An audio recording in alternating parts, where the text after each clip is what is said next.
right, well, good morning, everybody. Good morning. It's great to be here. And I don't want to jinx anything, but if you guys look outside, there is, not used to it, but I think it's the sun. And I was driving here, I was kind of processing, thinking to myself, boy, I hope this isn't Mother's Day, because if it is, my sermon's going to be way off. But I guess it's next week, so that's good. And I was kind of thinking about Mother's Day a little bit, and for me, Mother's Day is always a little hard. See, I lost my mom when I was 25.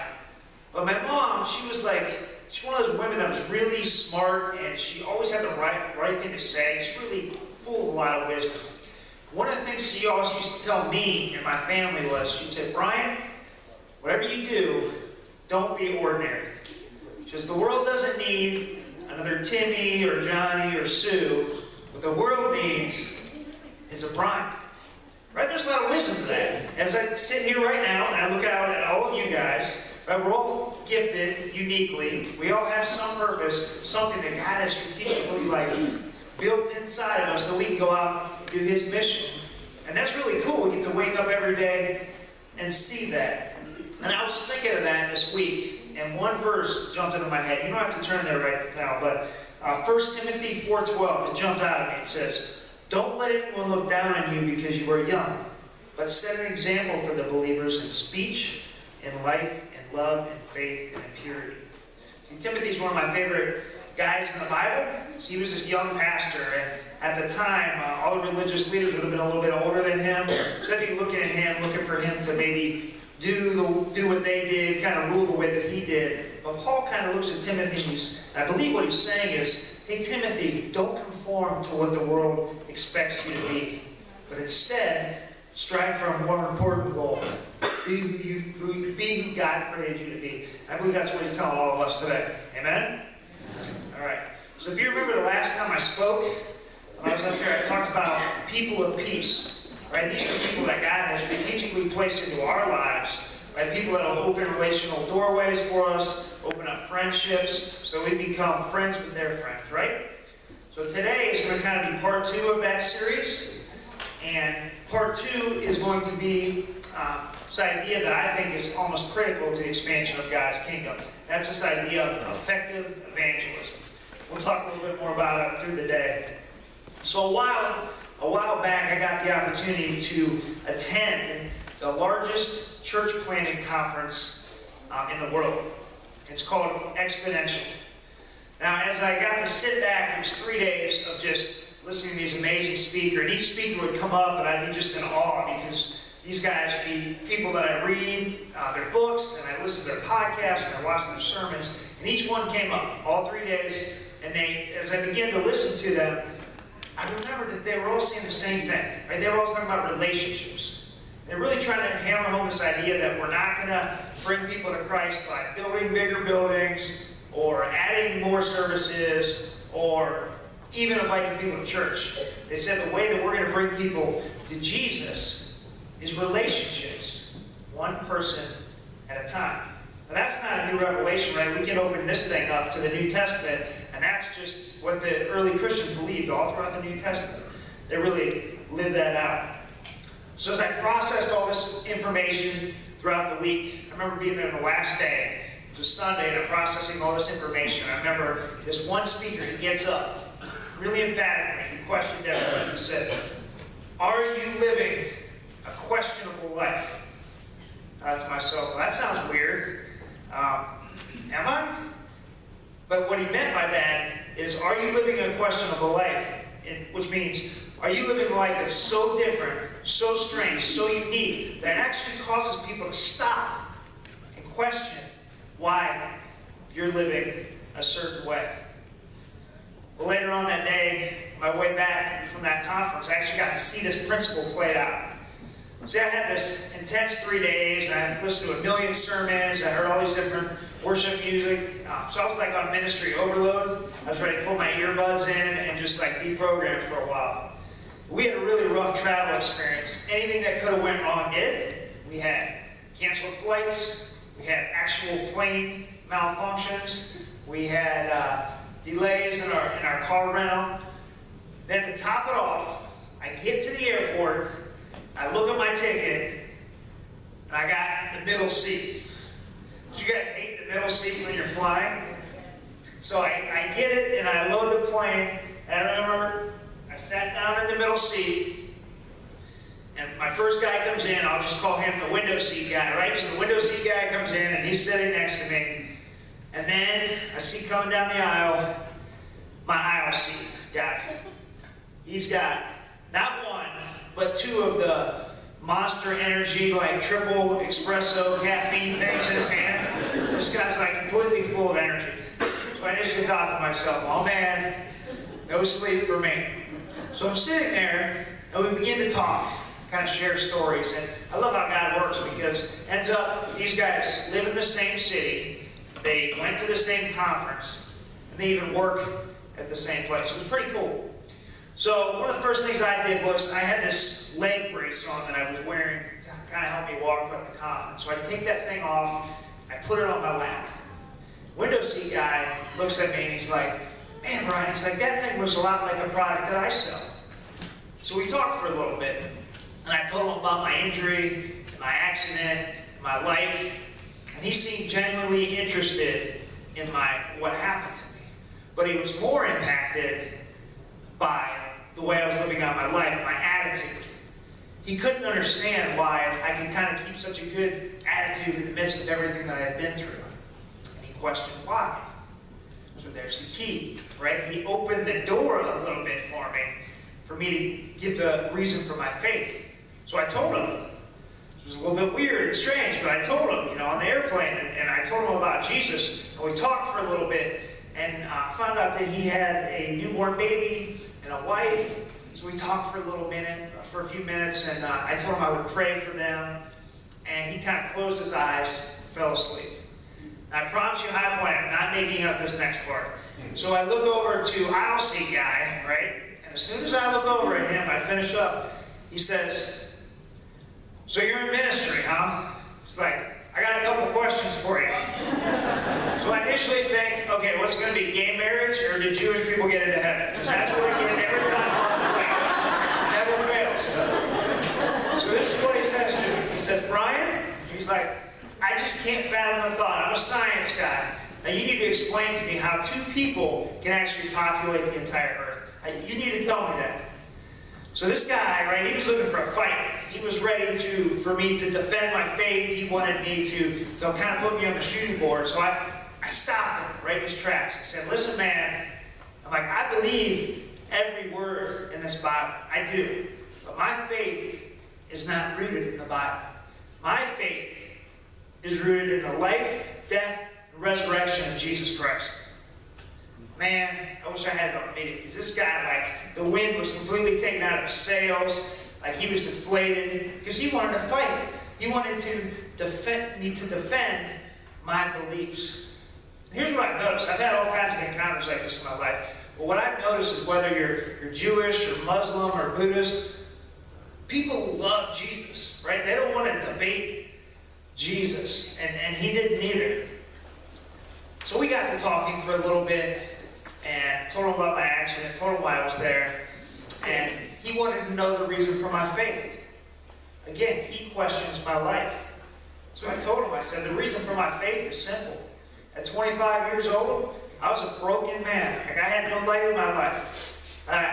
One night, I asked Jesus into my life. I asked him to make a change in my life, and he did. He completely transformed me from the inside out, and he wants to do the same thing with you.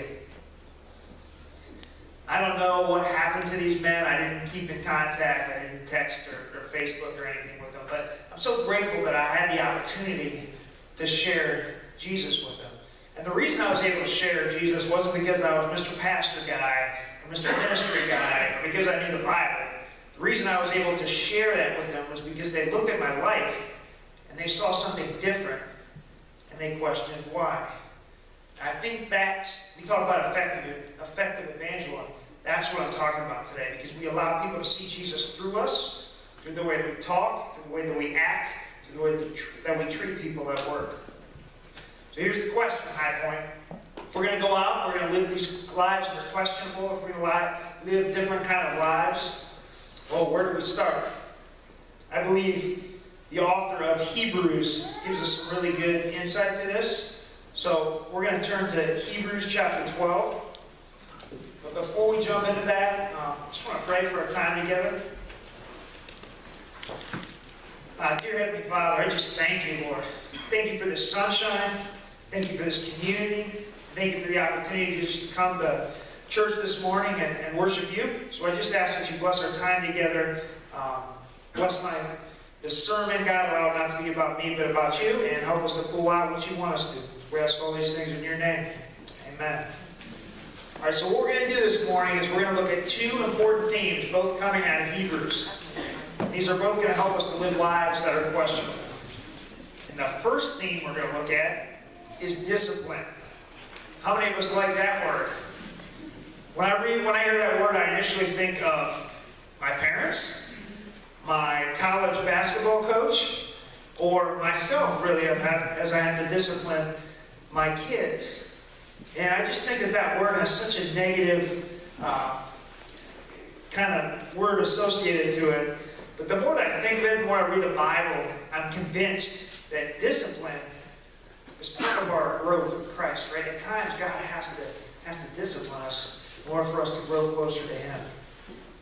All right, we're going to start in Hebrews 12, and we're going to look at verse 7. We're reading out the NIV version. It says, "Endure hardship as discipline. God is treating you as sons. For what son is not disciplined by his father? If you are not disciplined, and everyone undergoes discipline, then you are illegitimate children and not true sons. Moreover, we all had human fathers who disciplined us, and we respected them for it.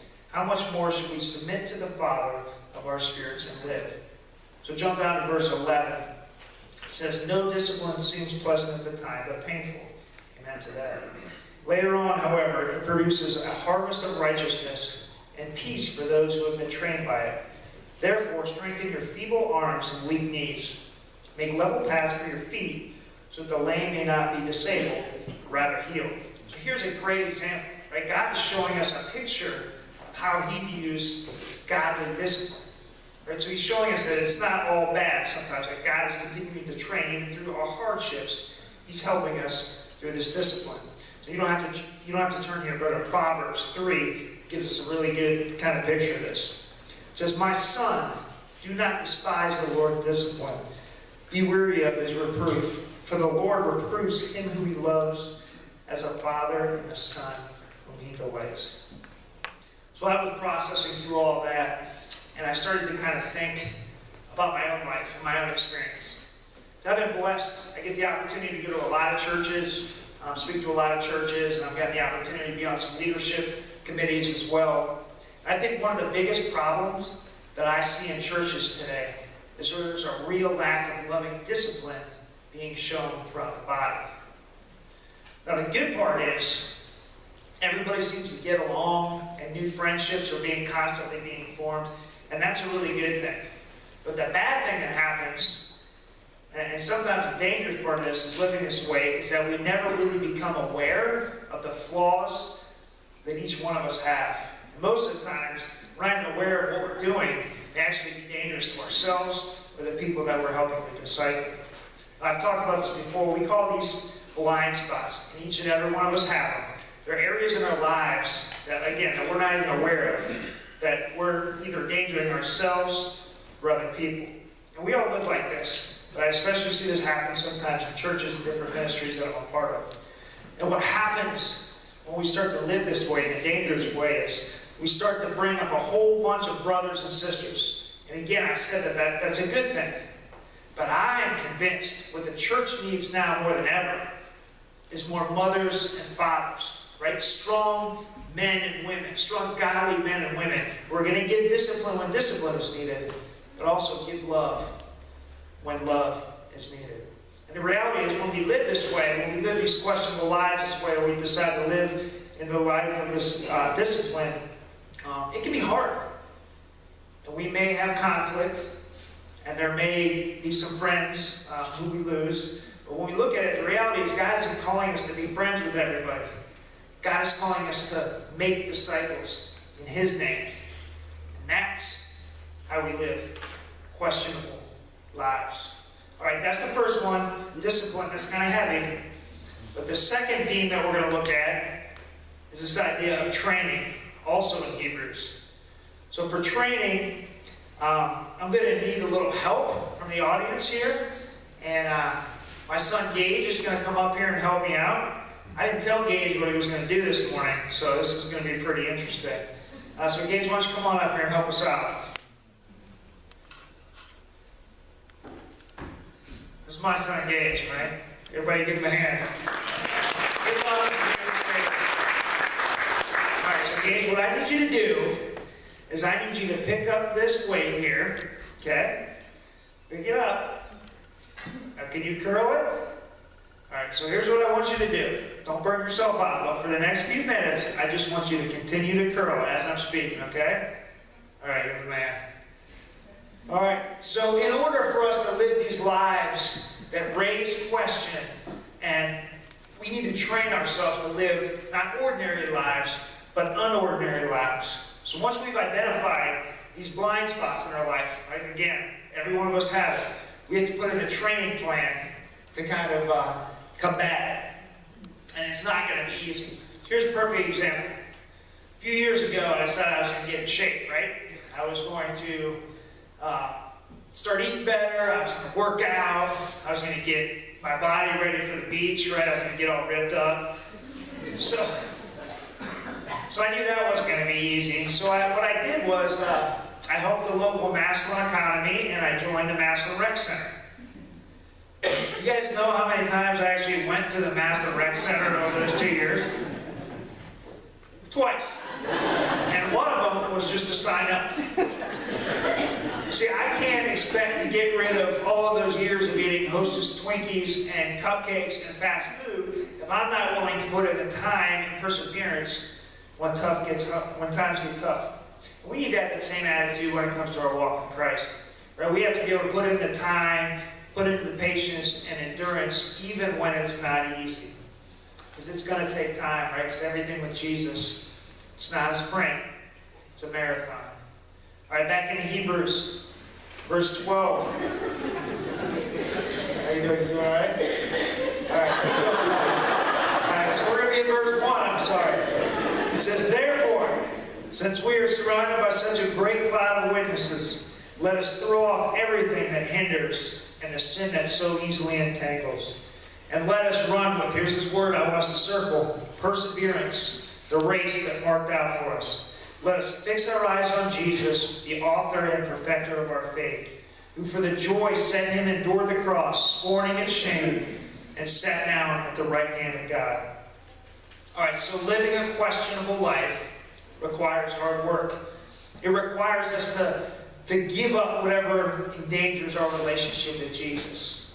And here's the deal. When we're on this walk with Christ, we have to keep our eyes fully on him. If we take our eyes off him, even for a minute, we'll begin to stumble. It happens in my life all the time. Because God wants us to focus on things that are eternal, not going on right now. So, that is why community in our lives is such a big deal. Who you choose to hang out with, who you choose to associate with, who you choose to do ministry with is such a big deal. Because there's times when we're not going to be able to do this lifestyle alone. There's times when we're not going to be able to do training and do discipline and do church and do ministry. It's just going to be too hard. So that's Highpoint. That's when we have to look at our brothers and sisters. Come on, let's finish up. For help. All right, you're good. All right, everybody give Gage a hand.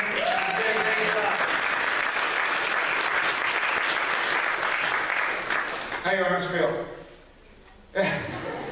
Okay, so I want to do some practical advice here. So we looked at training and we looked at discipline, but I want us to look at some direction on how we can actually do this. And to do this, I want to go to pull some information from this man named Michael Frost. He's this amazing author. He's one of my favorite authors, based out of Australia, and he has a plan for living a questionable life. And he says, in order to do this, you have to be intentional.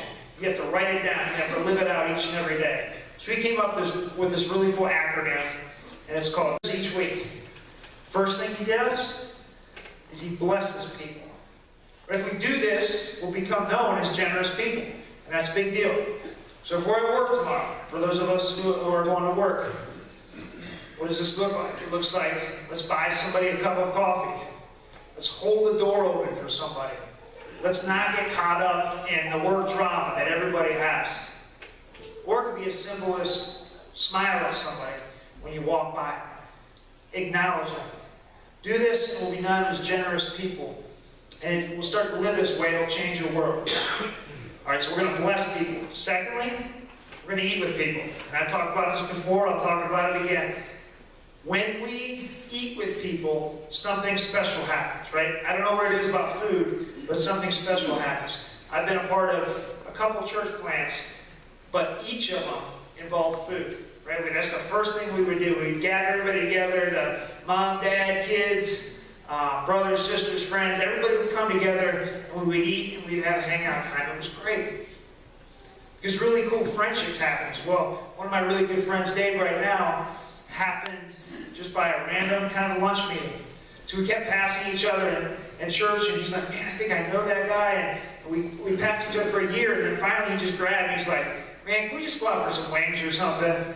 And we did. We ended up being great friends, and that was maybe 5 or 7 years ago, and we're still hanging out today. All right, so we're going to bless people. We're going to eat with people. Third, we're going to learn Christ. Read, and then reread Matthew, Luke, John, Mark. Just continue to read through the Gospels. I'm not saying you need to go be a Bible scholar or go to seminary, but if you have a basic knowledge of it, it'll be really helpful, especially going out in the road. So what's going to happen is you're going to find yourself in these different situations, right? You're going to find yourself maybe being tempted by money or by lust, by anger. What happens is your mind goes immediately back to the Scriptures. You're like, Jesus was in this position once, and this is how he handled it. And it turned out pretty good for Jesus, so I bet it'll turn out good for me. So read, and just continue to go through the Scriptures, and especially the Gospels.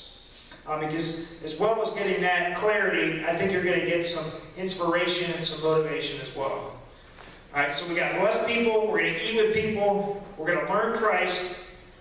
Next one, we're going to listen for the Spirit. This one is always the most difficult, at least for me.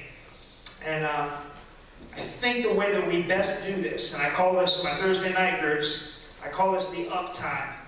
This is the time where it's just you and God. Right? The more that you do this, the easier it becomes. So you think back to all the times when it was just Jesus and the disciples, they were hanging out, and Jesus was like, I gotta go, and he heads across the lake, and he just spends time with God. Well, we need to do that. Because the more time that we spend with God that way, the more that in tune we are with the Spirit, we'll be able to be led better, and we'll be able to kind of reveal some things that are really cool in our lives. So listen for the Spirit. Fifth and final, see yourself as being sent by God. Right? Do this, and your life is going to take on a more meaningful purpose. In John 20:21, Jesus tells his disciples, as my Father sent me, I'm sending you. Right? So think about this when we wake up. Don't just wake up every day and think, oh, it's another day, it's another Monday. Think of yourself as being sent. Right? We all have a mission. We all have a purpose. And that mission is not to collect a paycheck, and it's not to contribute to 401k and just wait for retirement. No, God has a mission for each and every one of us to go out and impact the kingdom for Him. So bells, I know that's a lot, but pick one or two of those and try to do them this week. See what happens. Because I got a feeling it may change your world. All right, so when I think about this stuff, I always think, yeah, that sounds really good. I know this guy's really smart who wrote it and stuff, way smarter than I am. But I always like to look at the Bible for examples. Like, show me somebody in the Bible who's living a questionable life, and I'll follow that guy. Right? So the first person I came across was Abraham. I love Abraham. He's one of my favorites, right? And he wanted a child so desperately, and finally, he was this really old guy, finally gets a child, right? He loved the Lord so much that he was willing to sacrifice that child for God. Right? So if you were living in those days, probably ask Abraham, what the heck are you doing, Abraham? You know, you want a child all this time, but he gives the opportunity to talk about God. Second, David, the great King David. We all love David, right? He respected the name of God so much that he was willing to charge across the battlefield, right? Just this young kid was ready to charge across the battlefield and take on this giant just to protect the name of God. So imagine what the other guys were saying when he came back. Third, John the Baptist. Talk about questionable people, right? This guy lived in the desert. He ate wild honey and locusts and all kinds of weird things. And he was baptizing people in the Jordan River, confronting leaders in the time. It's a questionable life. Paul, right, the great Paul, the author of half the New Testament, right? Before he had this encounter with Jesus, right, he had everything. He had fame, he had wealth, he had name, notoriety, you name it, he had it. Then, on the road to Damascus, he ends up having this amazing transformation with Jesus. And now, all of a sudden, instead of persecuting Christians, he's loving. So you got to bet people were asking him, his Jewish brothers and sisters, well, what are you doing that for? And he gives them the opportunity to talk about Jesus. Now, finally, one of my favorites in the Bible was Daniel. And Daniel was an exceptional man who was anything but ordinary. I think about this man's life. Even when faced with the possibility of death, not just death, but think about this for a minute, being eaten alive by lions. That's crazy. Even thinking about that, he still refused to give up praying 3 times a day. So the king knew it was wrong, right? The king had put him in there, and he stayed up all night, and he was worried about it, and comes down the next morning, right, just to open the door, and there's Daniel, and there's the lions. You bet that king had some questions. Pretty sure I know what Daniel told him. Right? So these are some people in the Bible that lived questionable lives. So friends, family, brothers and sisters, Highpoint community, if you guys don't remember anything else that I say today, remember this. If you are living lives that are questionable, people are going to ask questions. They're going to stop and wonder, well, how come you don't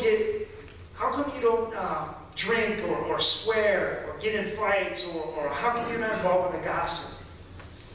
How come you're not quick to anger? How come you're always helping people? And why do you have a smile on your face? But they're going to ask that questions. And in those times, when those people ask you questions, I want you to tell them about Jesus and what he did for us on the cross. Because that's effective evangelism. I heard this really cool story about early Christians, and it's kind of how the early Christians survived the Roman Empire. So there was this Roman emperor named Julian. And Julian, he called all his men together. He's like, listen, we're going to lose this entire city to these Christians if we don't change something. These people are loving the unlovable. They're hanging out. They're tending to graves. They're helping out the sick. They're giving to the poor. Like, they're overrunning the city. We're going to have to do something to stop them. So he comes up with this idea. Like, he put all these laws in the way to try to stop the Christians. So instead of trying to outlaw them, he tried to outlove them. Right? He's like, all right, we're going to play their game. We're going to try to outlove them. But his love was superficial. His love was fake, and it wasn't from the Holy Spirit. So, guess what I want to say today is be intrigued. Think about my mom's words all those years ago, and don't live an ordinary life. Don't try to be somebody that you're not. The world doesn't need you to be anybody except who God created you to be. So strive to be like the most questionable figure of all time, right? This guy, he loved the unlovable. He hung out with tax collectors and sinners and prostitutes, right? He was slow to anger. He told us he was a king who was slow to anger. And Jesus did the most questionable thing of all time. He went to the cross and died an agonizing death for a bunch of sinners who didn't deserve it. That's living a questionable life. All right, so this time I want to invite our worship team back up. And I guess my challenge for everybody this morning here at Highpoint is I want you to challenge and go out in this world and be who God created you to be. live questionable lives, live lives that are so different, so countercultural to what everybody expects us to live, that when people ask us, hey, why are you living this way? That we can point to them and tell them, hey, the reason I'm living this way is because I got a Savior, Jesus Christ, who went to a death, who went to the cross and died for me. So let's pray. Dear Heavenly Father, Lord, I just thank you for this morning. What a great morning, and thank you that you are a questionable figure, Lord, that you showed us how to go out and live a life that would bring people to you. We thank you for what you did for us on the cross. We thank you that you gifted us the Holy Spirit so that we can go and be used for your kingdom. So Lord, I thank you for what you're doing, and I just ask that you continue to bless us throughout the week and help us to go out there and do your will. We ask for all these things in your name. Amen.